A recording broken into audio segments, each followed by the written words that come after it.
তোমার জন্য চতুর্দিক থেকে আমি সব ব্যবস্থা করে দিলাম। 7টা দরজার ভিতরে নিয়ে আসছি, এখানে আমার স্বামীও নাই, এখানে কেউ দেখছে না, তোমাকে কেউ দেখছে না। দেখেছো আমার রূপের সৌন্দর্যতা কত বেশি, আমার কত ধন সম্পদ তুমি জানো? আমার রূপের সৌন্দর্যতা, তোমার সাথে আমি প্রায় 10 বছর কাটিয়েছি, কেন তুমি আমার দিকে আসতেছ না? মানে এমনভাবে কথা বলছে, এমনভাবে তাকে ফুসলাচ্ছে, যেই জায়গা থেকে কোনো যুবক আল্লাহর অনুগ্রহ ছাড়া নিজের যৌবনকে রক্ষা করা সম্ভব ছিল না। 7টা সুযোগের মধ্যে 1 নম্বর রূপবতী, 2 নম্বর ক্ষমতাশালী, 3 নম্বর ধন সম্পদ ওয়ালা মহিলা, 4 নম্বর পরিচিত অনেক ঘনিষ্ঠ, 5 নম্বর তার মালিক জুলেখা ইউসুফ আলাইহিস সালামের মালিক ছিলেন, 6 নম্বর তাকে সুযোগ করে দিয়েছেন, 7 নম্বর নিজেকে উপস্থাপনা করে দিয়েছেন। এই 7টা সুযোগ থাকার পরে সে যখন বলল আসো তুমি আমার সাথে খারাপ কাজ করো, ঠিক ওই মুহূর্তে আল্লাহ রসুল সাল্লাল্লাহু আলাইহি সাল্লাম ইউসুফ আলাইহিস সালাতু ওয়াস সালাম আল্লাহর উপর একনিষ্ঠ বিশ্বাস রেখে তিনি মন থেকে তার দিকে না থেকে বললেন মাআযাল্লাহ, আল্লাহর পানা চাই, এই কথা তিনি বললেন। এরপরে বললেন ইন্নাহু রব্বি, নিশ্চয়ই আল্লাহ আমার প্রতিপালক, আমার প্রতিপালক আমাকে অন্ধকার কূপ থেকে রক্ষা করে আমাকে রাজত্বের মধ্যে নিয়ে এসেছেন। আমি এত সুন্দর খাবারের উপযুক্ত ছিলাম না, তিনি আমার সুন্দর খাবারের ব্যবস্থা করেছেন। এত সুন্দর বাড়িতে থাকার উপযুক্ত আমি ছিলাম না, তিনি আমার সুন্দর বাড়িতে থাকার ব্যবস্থা করে দিয়েছেন। এত সুন্দর পোশাক পরার ব্যবস্থা আমার ছিল না, আমি গরিব ছিলাম, তিনি আমার সুন্দর পোশাক পরার ব্যবস্থা করে দিয়েছেন। এত সুন্দর জায়গায় থাকার আমার অবস্থা ছিল না, তিনি সুন্দর জায়গায় থাকার ব্যবস্থা করে দিয়েছেন। রাজার অধীনে আমার থাকার ব্যবস্থা করে দিয়েছেন। আমার খাওয়ার টেনশন রাখেন নাই, আমার অসুস্থতাও রাখেন নাই, আমার কাপড়ের অভাব রাখেন নাই, খাবারের অভাব রাখেন নাই, চিন্তার অভাব রাখেন নাই। যে আল্লাহ আমাকে এত সুখে রাখলেন, ওই আল্লাহর নাফরমানি আমি তোমার যত সুযোগ দাও আমি করতে পারি না। জোরে বলুন সুবহানাল্লাহ। আহসানা মাসওয়াই, এই কথা বলে তিনি সজোরে এমন জোরে দৌড় দিলেন। দৌড় দিয়েছেন কোথায়? গেটের দিকে। গেট কি খোলা না বন্ধ? এই গেট যে বন্ধ, এটা কি ইউসুফ আলাইহিস সালাম দেখেন নাই? দেখেছে কি দেখেন নাই? দেখেছে। কিন্তু আল্লাহর উপর 7 থেকে 8টা সুযোগ থাকার পরেও, এত সুন্দর স্ত্রী থাকার পরেও, এত রূপবতী স্ত্রী থাকার পরেও, সম্পদশালী স্ত্রী থাকার পরেও, ক্ষমতাধারী স্ত্রী থাকার পরেও, পরিচিত স্ত্রী থাকার পরেও, এবং তাকে সুযোগ করে দিয়েছে এমন অন্দরমহলে নিয়ে গেছে যেখানে কোনো একটা পিঁপড়া দেখার সুযোগ নাই। তারপরেও আল্লাহর উপর ইয়াকিন ছিল, বিশ্বাস রেখে ইউসুফ আলাইহিস সালাম যখন অসম্ভব একটা অসম্ভব 7টা দরজা লাগা, আবার বাইরে থেকে তালা লাগা, এমন অসম্ভবের দিকে তিনি নিজ সামর্থ্য অনুযায়ী দৌড় দিয়েছেন। আল্লাহ রব্বুল আলামিন সাথে সাথে ইউসুফ আলাইহিস সালামের জন্য একটা একটা করে সমস্ত দরজা খুলে দিয়েছেন। জোরে বলুন আল্লাহু আকবার। অসম্ভবের দিকে তিনি দৌড়ে দিয়েছেন। তিনি বলছেন আমি আমার নাফরমানি করতে পারি না, আমার রবের নাফরমানি আমি করতে পারি না, তুমি করতে পারো, আমি করতে পারি না। তিনি নিজের ভিতরে ইমানকে সুদৃঢ় করে অসম্ভবকে দৌড়ে দিয়েছেন। আল্লাহ তাআলা প্রথম দরজা খুলে দিয়েছেন। এদিকে জুলাইখা তিনি বসে থাকেননি। জুলাইখা বলতেছে এত সুযোগ করে দিলাম, সে আমার কথা মানতেছে না, সেও দৌড় দিয়েছে। আল্লাহ তাআলা বলেন ওয়াস্তাবাক, একজন আরেকজনের প্রতিযোগিতা করতেছে দৌড়ের ক্ষেত্রে। ইউসুফ আলাইহিস সালাম সোজা দৌড় দিচ্ছেন গেটের দিকে, জুলাইখা বসে নেই, জুলাইখাও দৌড় দিছে।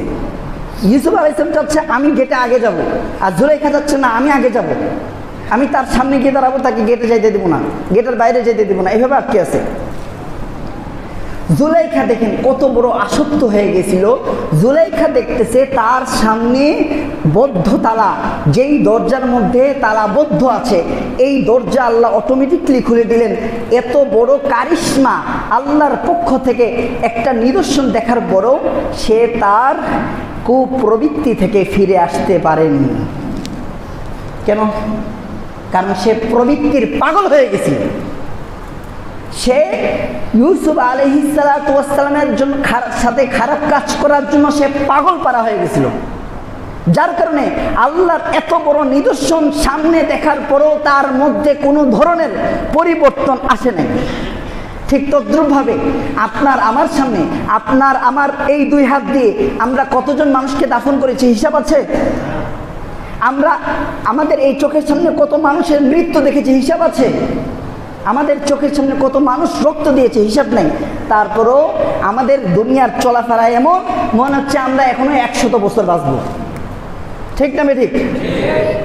আমাদের কথাবার্তা এমন মনে হচ্ছে আমরা এখনো 100 বছর 200 বছর রাজত্ব করে খাবো। প্রথম গেট পার হওয়ার পর দ্বিতীয় গেটে গেছেন, দ্বিতীয় গেটও আল্লাহ তাআলা খুলে দিয়েছেন। এরপরে ইউসুফ আলাইহিসসালাম থেমে থাকেন নাই, দ্বিতীয় গেট পার হয়ে তৃতীয় গেটে গেছেন, তৃতীয় গেটও জুলাইখা তার পিছনে ধাওয়া দিছে। চতুর্থ গেটে গেছে, আল্লাহ তাআলা চতুর্থ গেটও খুলে দিলেন। গেট একসাথে খুলেন নাই, যখন যেই গেটে যাচ্ছেন তখন সেই গেট আল্লাহ খুলে দিচ্ছেন। তাহলে ইউসুফ আলাইহিসসালামের ঈমান আল্লাহর উপরে কেমন ছিল? এত সুন্দর নারী সুযোগ করে দেওয়ার পর, ধাক্কা দেওয়ার পর সে থেমে থাকেন না। অসম্ভব, কিন্তু আমার আল্লাহর কাছে কোনো কিছু অসম্ভব নাই। যদি আমি আল্লাহর উপর বিশ্বাস রেখে তার হুকুম অমান্য না করি, আল্লাহ আমার জন্য অসম্ভবকে সম্ভব করে দিতে পারেন কি পারেন না? চতুর্থ গেট, পঞ্চম গেট, ষষ্ঠ গেট খুলে দিয়েছেন, কিন্তু সপ্তম গেটে যখন গেছেন ঠিক ওই মুহূর্তে সপ্তম গেট আর আল্লাহ তাআলা খুলে দেন নাই। কেন? কারণ ঠিক ওই মুহূর্তে জুলাইখার স্বামী তার কাজের ডিউটি শেষ, সে ওই গেটের সামনে উপস্থিত, সে তালা খুলছে। জুলাইখার স্বামী কি খুলতেছে? আর গেটের ওই পাশে কারা? হ্যাঁ, ইউসুফ আলাইহিসসালাম এবং জুলাইখা। যখন গেটে গিয়ে আটকে গেছে, জুলাইখা দেখেন কেমন তীব্র বেগে আসছে ছুটে। জুলাইখা গিয়ে, আমাদের তো এত সুন্দর জামা ছিল না ওই যুগে, এই যে আমাদের সেলাই করা জামা এমন ছিল না। তাফসিরের কিতাবে আছে ওয়াকদ্দাত, কদ্দাত, কদ্দাত মানে এমনভাবে ধরছে কাপড়টা, কামিস ইউসুফ আলাইহিসসালামের জামাটা এমনভাবে ধরছে জুলাইখা, লম্বা লম্বিভাবে ছিঁড়ে গেছে।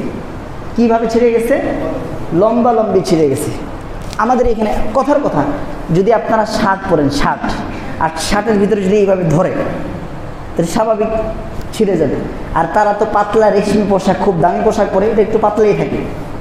অকদ্দাত কামিস, দেখেন ভিতরে এই দৃশ্যগুলো আমরা কি দেখেছিলাম? কোনো ক্যামেরা ছিল ওই শত শত বৎসর আগে, কিন্তু আল্লাহ তাআলা এই দৃশ্যগুলো কোরআনে উল্লেখ করেছেন না? ওয়াকদ্দাত কামিস মিন দুবুর, পিছনের দিক থেকে তার ইউসুফের জামাকে এইভাবে ধরে লম্বা লম্বি ছিঁড়ে দিয়েছে। ওয়ালফায়া সাইয়্যিদাহা লাদাল বাব, যখন ছিঁড়ে দিল ঠিক ওই মুহূর্তে তালা খোলা শেষ, দরজা এইভাবে খুলছে কে? জুলাইখার স্বামী।